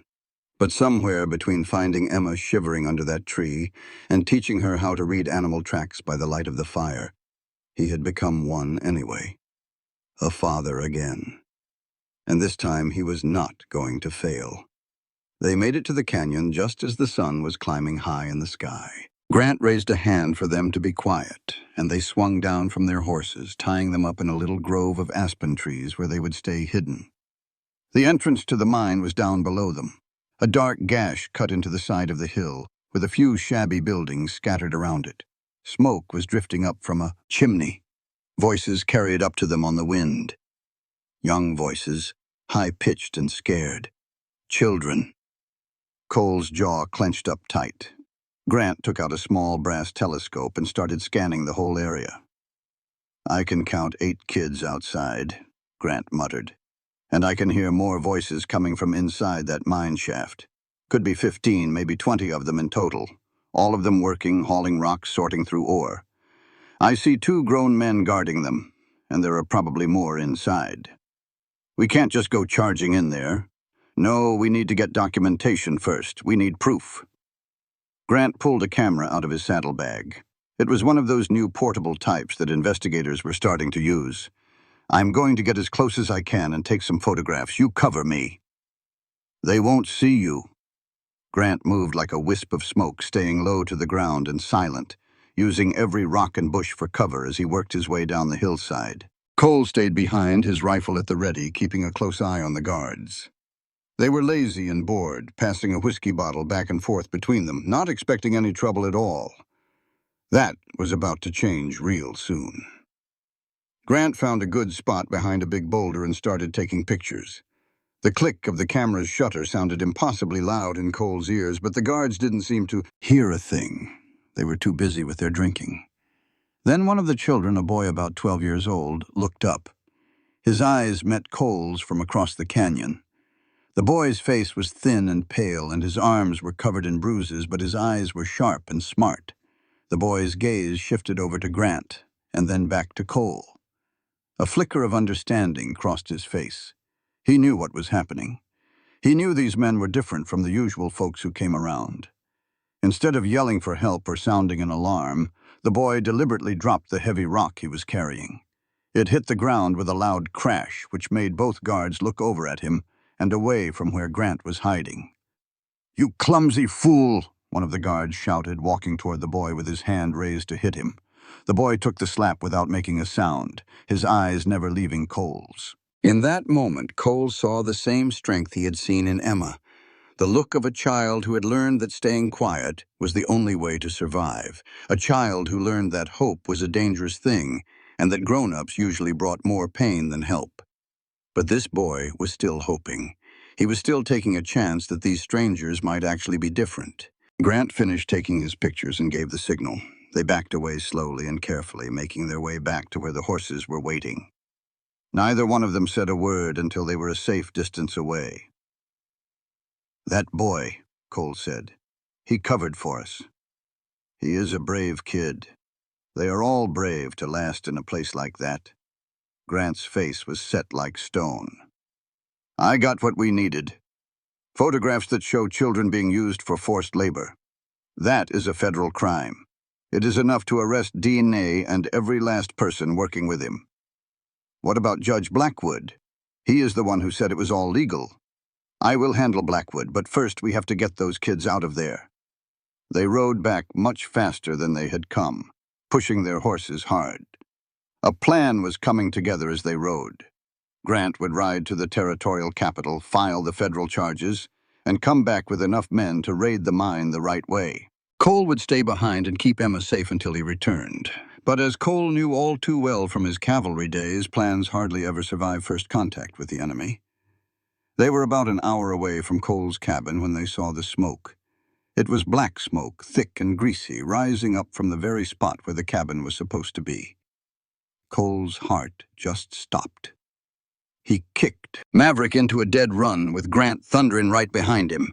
The horse ate up the ground, its fear giving it a speed it should not have had after such a long ride. The cabin finally came into view, and Cole's worst fears came to life right before his eyes. Fire. The cabin was on fire, with flames chewing right through the roof and smoke pouring out of the windows. Gideon's horse was nowhere in sight, just hoof prints leading toward town through the soot. The barn doors were standing wide open, and Maverick's stall was empty. And right there in the middle of all that mess was Emma. She was on the ground about 20 feet from the blazing cabin, crawling her way toward the barn, her dress all torn and filthy. A streak of blood ran down her face from a cut over her eye. Behind her, the roof of the cabin gave way and fell in with a great roar of sparks and fire. Cole was off his horse before the animal even stopped moving. Emma. She looked up, and her face went from pure despair to wild relief. "Cole, they took Gideon. They took him, and they said they would kill him if you did not give me back to them." Cole got to her and swept her up into his arms. She was shaken all over, crying hard, and holding on to him like he was the only thing left. A solid thing in a collapsing world. Where in tarnation did they take him? The town. Had to be the courthouse. That fella Dane, he had a whole mess of men with him. They said, "You got till sundown to bring me the girl, or Gideon's done for." Grant knelt down beside him, his face hard as a rock. "How long ago?" "Maybe an hour. They set that fire so you'd see it from miles away. to make sure you knew they meant business. Cole stared at his burning cabin, watching everything he owned turn to ash and smoke. None of it meant a thing. Things were just things. But Gideon was his friend, the only one he had left in this world, and they were using him for bait. "It's a trap," Grant said, his voice low. "They want you coming in hot and spooked. Want you to make a mistake. I know. If you set foot in that courthouse, they'll either lock you up or put you in the ground. Either way, Emma ends up with Dane." Cole looked down at Emma, at her scared little face. He thought about that boy at the mine taking a whipping to protect them. Thought of all those kids stuck in the dark just praying for someone to come. Thought of his own boys buried deep in the earth, their lives snuffed out by the same kind of violence he couldn't stop. "Then we don't go in hot and spooked," Cole said. "We go in smart. And we're going to end this today." A flicker of something that looked a lot like respect showed in Grant's eyes. "What are you thinking?" "I'm thinking Blackwood wants this to look all legal-like. He wants folks to see me defy a court order, resist arrest. He wants to paint himself as the law and me as the outlaw. So we'll give him the show he wants, mostly." They hammered out the plan right then and there. It was a long shot, maybe even a fool's errand, but it was the only card they had left to play. Cole would ride straight into town with Emma, just like they demanded. But Grant would slip in the back way, using his federal badge and them photographs. "The timing's got to be perfect," Grant warned. "If I make my move too soon, they'll see it coming. Too late, and you're a dead man. I trust you. Don't trust me. Trust that gut of yours. It's kept you breathing this long." Cole turned to Emma. "I need you to do something real hard for me." "What?" "I need you to be brave. Braver than you've ever been in your whole life. We're going to ride into town, and you're going to see some real bad men. They're going to say things, do things, try to scare you half to death. But you have to remember one thing." "What?" "I'm your father now, and a father protects his daughter, no matter what comes." Tears welled up in Emma's eyes. "You mean it? I'm really your daughter?" "From the second I found you under that tree. I just didn't know it myself yet." She threw her arms around his neck and held on tight. "I love you, Pa."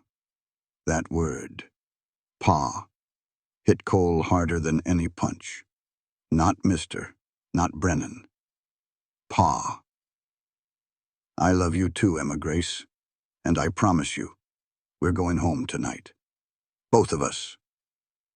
They left the smoldering cabin behind them.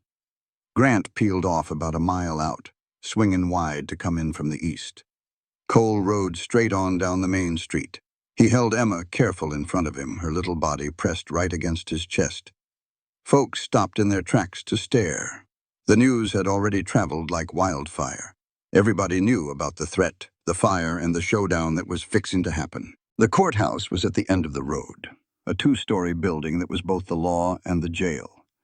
Sheriff Wade was waiting on the steps with 6 deputies. Behind them, you could see right through the windows.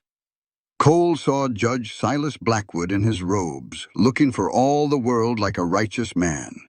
And chained to a post like a wild animal was Gideon. The old rancher's face was bruised up, with blood dried along his hairline, but his eyes were sharp and full of fight. The second he saw Cole, he shook his head hard. "Don't do it. Don't you trade yourself for me." Cole swung down from his horse and helped Emma down. She had to lean against the horse's side, her twisted legs not strong enough to hold her up. Sheriff Wade stepped forward. "Smart man, Brennan. Saves us all a heap of trouble. Let Gideon go first. That ain't how this works. You hand over the girl, then we'll talk about your friend. I hand over Emma, and you've got no reason left to keep your word." Wade's hand drifted down toward his gun. "I could just take her." "You could try, but I'm betting I'm faster. And I'm betting at least 3 of your boys go down before you get me. You want to take that bet?" Wade's face turned beet red. All around him, the townspeople were crowding in, watching. This was the very show Blackwood wanted. A public refusal, a reason for whatever he planned to do next. The courthouse door swung open, and out walked Cyrus Dane, his smile as wide and phony as a $3 bill. "Mr. Brennan, how kind of you to see reason. If you'll just hand little Emma over to me, we can settle this whole thing peacefully." Cole's hand stayed right there, hovering over his colt. "Over my dead body. That can certainly be arranged." Dane's smile never faltered. "Sheriff Wade, arrest this man for kidnapping and assault." "On what evidence?" A new voice cut right through the thick tension. Everybody turned. Marshal Thaddeus Grant stood at the far end of the street, his silver star shining in the afternoon sun. He held a stack of papers in one hand and his revolver in the other. "Who in the hell are you?" Blackwood's voice boomed from the courthouse steps. "United States Marshal Thaddeus Grant. And you're Judge Silas Blackwood, I presume. The man who signed the guardianship papers for Mr. Dane here." "I am. And you have no jurisdiction in my territory." "Actually, I do. When territorial business turns into federal crimes." Grant held up the papers. "I have here documented evidence of child trafficking, forced labor, and conspiracy. Those are federal charges, which means every last one of you involved is under federal arrest." "That's preposterous," Dane sputtered out. "I run a charitable organization." "You run a labor camp. I have photographs, witness statements, and financial records showing payments made to Judge Blackwood and Sheriff Wade." Grant's voice carried clear across the whole crowd. "You've been buying children and selling them to mining operations. That's slavery, and it's been against the law for 13 years. Blackwood's face went from white to red. "Those records are sealed. How did you—" "A federal warrant, executed 2 hours ago at the Territorial Bank." Grant took a step forward. "Now I can arrest all of you nice and quiet-like. Or we can do this the hard way. It's your choice." The moment just hung there, stretched tight as a wire.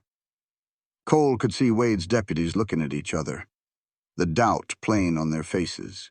They signed on to be local lawmen, not to get tangled up in federal crimes. Then Dane made his move. He lunged for Emma, snatching her arm and yanking her toward him. "The girl is mine. Legal and proper," Emma screamed. Cole's hand dropped to his Colt, the motion as natural as breathing. He drew and fired all in one fluid movement. The bullet caught Dane in the shoulder, spinning him clean around. He let go of Emma and stumbled back, the shock and pain spreading across his face. Wade pulled his gun. So did his deputies. Grant's revolver snapped up, aimed square at Wade. And in all that chaos, Judge Blackwood pulled a little derringer from inside his robes and pointed it straight at Emma. Time itself seemed to slow to a crawl. Cole saw the judge's finger tighten on that trigger. He saw Emma frozen with fear. He saw the crowd scrambling to get out of the way. He threw himself forward, putting his own body in front of Emma's just as the derringer barked. The bullet tore into Cole's upper shoulder, a hot white explosion of pain. But he stayed on his feet, turned, and raised his Colt. "Cole, no!" It was Grant's voice. But Cole wasn't aiming for Blackwood. He was aiming at the ceiling right above the judge's head. He fired twice. The bullets chewed through the chandelier chain. 100 pounds of iron and glass came crashing down, and Blackwood dove out of the way, his little derringer skittering across the floor. Grant's voice boomed through the room, full of authority and leaving no room for argument. "Federal Marshal, everybody on the ground now. All the fight just drained right out of Wade's deputies in an instant." They let their guns drop and shot their hands up in the air. Wade himself stared at Grant, then at the star on his chest, then at the whole crowd of folks watching. And he slowly and deliberately placed his pistol on the floor. Dane was down on his knees, holding a shoulder that was bleeding bad, just groaning. Blackwood was laid out under a pile of broken glass, his fancy robes all torn up, his power shattered just as bad as the chandelier above. Cole stumbled to the ground next to Emma, his hand clapped tight against his chest. Warm, wet blood was seeping out between his fingers. "Pa!" Emma's voice was just a tiny, scared whisper. "I am all right. Just a scratch." He tried to give her a reassuring smile, but the pain was a monster. His vision started to blur. Doc Morrison pushed through the crowd like he appeared from nowhere, his medical bag already popped open. "Get him inside and be quick about it." Strong hands hoisted Cole up. They hauled him into the courthouse and laid him out on a big table. Emma crawled right behind them, refusing to be parted from him. "You made a promise," she cried. "You promised we would both get to go home. And we will." Cole's voice was barely a whisper. "I just need to rest up for a minute." Doc Morrison sliced his shirt open, showing the wound underneath. That bullet went straight through, missed his lung by a hair. "You are a lucky man, Cole Brennan. I do not feel very lucky. You are breathing. That is all the luck a man needs." Through the fog of pain, Cole could hear Grant's voice, sounding all official. "Cyrus Dane, Judge Silas Blackwood, and Sheriff Thomas Wade, you are all under arrest for conspiracy, for trading in children, and for corruption. These are federal charges. You will be heading to Denver to stand trial." "You cannot do this," Blackwood sputtered. "I am a territorial judge." "You were a territorial judge," Grant shot back. "Now you are just a criminal, and you are going to spend the rest of your days paying for what you did to those kids." Cole felt Emma's small hand grab his. Her tears splashed onto his chest, mixing with his blood. He wanted to tell her it was okay, to stop her crying, that it would all work out. But a heavy darkness was pulling him down, and he was so very tired. "Pa, do not leave me. Please do not leave me." "Never," he whispered. "I promise." And then everything went black. Cole woke up to bright sunlight and complete quiet. For a second he figured he must be dead. But then a sharp pain flared up in his chest, and he knew he was still very much in the land of the living. He was lying in a bed, a proper bed with clean sheets and a soft pillow. He did not recognize the room, but the smell of medicine and carbolic acid told him he was in Doc Morrison's clinic. "Pa?" Emma was sitting in a chair right beside his bed. Her face was pale as a sheet, but her eyes were full of hope. The second she saw he was awake, pure joy washed over her face. "You are awake. Doc said you would be, but it has been 3 days, and I was getting so scared."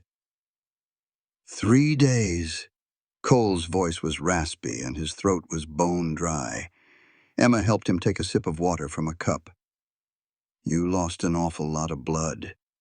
Doc said if that bullet had been an inch over, it would have killed you for sure. But you are tough. Tougher than anybody ever guessed." Then it all came rushing back to him. The courthouse, the gunfight, that little gun of Blackwood's. What happened after the marshal arrested everybody? Dane, Blackwood, the sheriff, and 6 other fellas that worked at the mine. They are all sitting in the territorial jail waiting on their trial. Emma's smile was as fierce as a wildcat's. "And Marshall, Grant went and raided that mine. He got every single one of the children out, 17 of them. They are all safe now. And Gideon, he is all right. He is bruised up and madder than a wet hen, but he is fine. He has been right here every single day, sitting with you when I had to get some sleep." Cole shut his eyes, and a wave of pure relief washed over him. They had done it. Against every single odd, they had actually done it. "There is more," Emma said in a quiet voice. "Rebecca stopped by yesterday. She told me the territorial governor is starting a big investigation. They found papers showing almost 60 children were sold over 3 years. Families are showing up now looking to get their children back. That is good. And Marshal Grant said he's going to tell the court you were just defending a federal witness. You are not going to face any charges. That is even better." Emma got quiet for a second. "The cabin burned down. I know. Everything you had. It was just things, Emma. Things can be bought again. But where are we going to live?" Cole opened his eyes and really looked at her, truly saw her. This little girl who had been cast aside, sold, and hurt, and still she had the grit to worry about where they were going to lay their heads. "Gideon said we can stay at his place until we rebuild, said he has plenty of room and it gets lonesome out there by himself." Cole reached out and took her hand. "But that is only if you are wanting to stay with me for good. all official and legal-like. Emma's eyes got wide. You mean it? Marshall Grant is helping me draw up the adoption papers. The real kind, not the sort of papers Dane used. You will be Emma Grace Brennan, my daughter, if that is a thing you would want. She threw herself at him, being careful of his wound, but she could not hold back her happiness. Yes, yes, 1,000 times. Yes. Cole wrapped his good arm around her, holding her tight, and felt the shattered pieces of his own heart finally, at long last, start to mend. The next few weeks were a blur of getting better and starting over. Gideon's ranch became their home, a bigger place with more than enough room for the two of them. Emma just blossomed there, learning to help with the ranch chores, making friends with the neighbors who would stop by to see how Cole was doing. True to his word, Grant pushed the adoption through. The papers were all filed in Denver, a long way from Blackwood's crooked courthouse. Emma Grace Brennan was now her name in the eyes of the law. Cole healed up slow. The bullet left a nasty scar, but Doc Morrison kept saying how lucky he was. Another inch, and Emma would have been an orphan all over again. But she was not. And Cole had a daughter, a true daughter, tied to him not by blood, but by choice and by love, and by the promise they made to save one another. 8 months after that shootout at the courthouse, Cole was standing in Gideon's barn, tinkering on a special project. The custom saddle was almost done, made just for Emma's needs. It had straps to hold her in tight, support for her twisted legs, everything she would need to ride a horse safely. Emma watched him from her wheelchair, another gift from Grant, and her eyes were shining with excitement. When can I try it? Soon. I want to make sure it is absolutely perfect first. It is already perfect. Cole had to smile. You say that about everything these days, because everything is perfect. I have a pa who loves me, a roof over my head, friends, everything I never even dreamed I could have, and she was right. It was perfect. It was not the life Cole had planned for, and it was not the life he had lost, but it was a new life, built right out of the ashes, with hope and one simple decision to stop his horse instead of just riding on by. That evening they put the saddle on Maverick. Cole lifted Emma up as gently as he could, settling her into that special seat. She grabbed the saddle horn, and her face was a mix of pure terror and absolute joy. Ready? Cole asked. Ready. He led Maverick slowly around the corral, keeping one hand on the reins and the other ready to catch Emma if she started to slip. But she did not slip. She sat up straight and tall. Her balance was perfect, and her smile was so wide it looked like it might split her face in two. I am riding, Pa. I am really riding. Cole just watched her, this little girl who had been left for dead, now sitting up proud on a horse, laughing with a joy so pure it could break your heart. And for the first time in 8 long years, Cole felt something he thought he had lost for good. Hope. Not the kind of hope that the past could be undone. Not the hope that his grief would just vanish, but the hope that the future could be something worth living for, worth fighting for, worth building from nothing but grit and love. 3 months after that, Cole stood in front of a judge in Denver, not a man like Blackwood, who was serving 20 years in a federal prison. This was a real judge, an honest and fair man. Mr. Brennan, these adoption papers are all in order. Emma Grace is legally your daughter in every way that matters. The judge smiled a warm smile. Congratulations to the both of you. Emma squeezed Cole's hand tight. We did it, Pa. We sure did. They stepped out of that courthouse and into the bright sunshine. Marshall Grant was waiting for them outside, along with Gideon, Doc Morrison, and Rebecca Chen. The friends who had stood by them when doing so could have cost them everything. What now? Grant asked.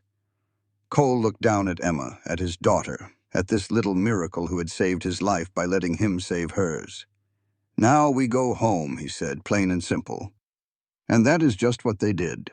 The new cabin rose up from the ashes of the old one, bigger and better than before. Emma got her own room with a real bed and a window that looked right out at the mountains.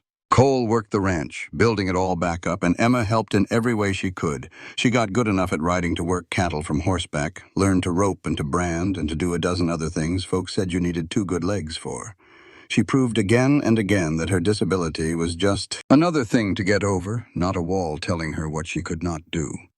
On quiet nights, they would sit out on the porch and watch the sun set the mountains on fire with gold. Cole would tell her stories about his time in the cavalry, leaving out the real bad parts. Emma would talk about what she wanted to do, about maybe being a teacher like Rebecca, about helping other children who had been left behind or hurt. "You saved me," she told him one evening.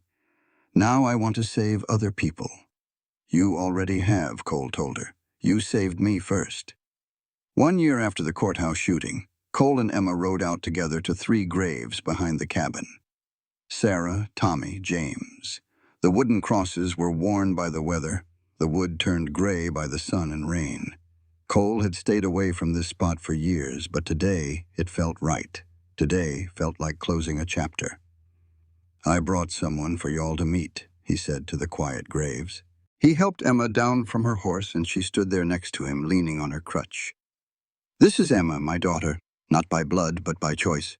She is brave and smart and kind, and I know you would have loved her." His voice got thick. "I hope wherever y'all are, model. And I know you understand why I had to move on, why I let myself feel love again. It don't mean I've forgotten you. It just means I remembered how to live." Emma carefully placed wildflowers on each of the graves. "I wish I could have known you," she said, her voice soft. "Your husband, your father. He's the best man I've ever known. Thank you for making him who he is." They stood there in the quiet for a good long while, with the wind whispering through the tall grass and the sun warm on their faces. Finally, Cole helped Emma back up onto her horse. As they rode on toward home, Emma looked back at the graves just one more time. "They'd be proud of you, Pa. They'd be proud of both of us." And in the light of the setting sun, with his daughter right there beside him, and a flicker of hope back in his heart, Cole Brennan finally understood what it felt like to be whole again. It wasn't because the pain was gone, and it wasn't because the past was forgotten. It was because he'd found the courage to build something new right out of the ruins of everything he'd lost. One little girl, one choice, one stop on a lonesome trail. That was all it took to save 2 lives and prove that sometimes the bravest thing a man can do is just refuse to ride past somebody in need, even when stopping might cost you everything you have, especially then.